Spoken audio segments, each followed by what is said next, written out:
উনি বলতেছে তোমার তো পায়ে গুলিবিদ্ধ, আর দৌড়ায়ও না, থেমে যাও। প্রিয় নেতার নির্দেশে দীর্ঘ 17 বছর যাবৎ লড়াই সংগ্রাম করেছি। উনি আজকে বিএনপির ভারপ্রাপ্ত চেয়ারম্যান জনাব তারেক রহমান সাহেব যখন 19শে জুলাইয়ের কথা বলেছে, তখন হৃদয়টা ভরে গিয়েছে। 19শে জুলাই আমার সাথে থেকে 4জন লোক মারা গিয়েছে স্পটে।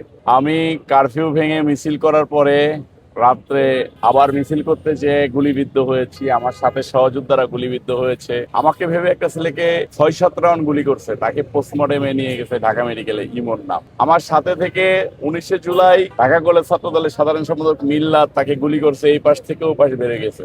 ইমরানকে গুলি করছে, পা উড়ে চলে গেছে। আমার সাথে থেকে আমার কোলে নবীন তালুকদার মারা গিয়েছে। প্রিয় নেতা আমাদের সেই উত্তাল আন্দোলনের কথা মনে রেখেছেন, উনি আমাদেরকে স্মরণ করেন, ভালোবাসেন, এইটাই প্রাপ্তি।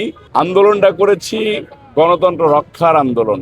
যে গণতন্ত্র দিয়ে গিয়েছিলেন শহীদ রাষ্ট্রপতি জিয়াউর রহমান সাহেব, রণাঙ্গনে বীর মুক্তিযোদ্ধা, রণাঙ্গনে যুদ্ধ করে দেশকে স্বাধীন করে একটা সুন্দর বাংলাদেশের স্বপ্ন দেখে একটা সুন্দর বাংলাদেশ গড়ে রেখে গিয়েছিলেন। সেই সুন্দর বাংলাদেশের গণতন্ত্রকে যখন হত্যা করা হয়েছে, তখন বিএনপির ভারপ্রাপ্ত চেয়ারম্যান তৎকালীন, এখন বর্তমান চেয়ারম্যান জনাব তারেক রহমান সাহেব এই গণতন্ত্রের জন্য লড়াই সংগ্রাম করে গিয়েছেন তাদের নেতাকর্মীদেরকে নিয়ে। আমরা ওনার নেতাকর্মী। আমরা যে ওনার মতো একজন নেতার অনুসরণ করে, ওনার মতো একজন নেতাকে সামনে রেখে দেশের জন্য লড়াই করতে পেরেছি, সংগ্রাম করতে পেরেছি, গুলিবিদ্ধ হয়েছি, কোনো আফসোস নাই, রিমান্ড খেয়েছি, মায়ের খেয়েছি, কোনো আফসোস নাই। প্রিয় নেতাকে বাংলাদেশের মাটিতে পেয়েছি, প্রিয় নেতাকে দিয়ে বাংলাদেশটাকে একটা সুন্দর বাংলাদেশ গড়ার স্বপ্ন দেখতেছি, এটাই আমাদের কাছে বড় চাওয়া।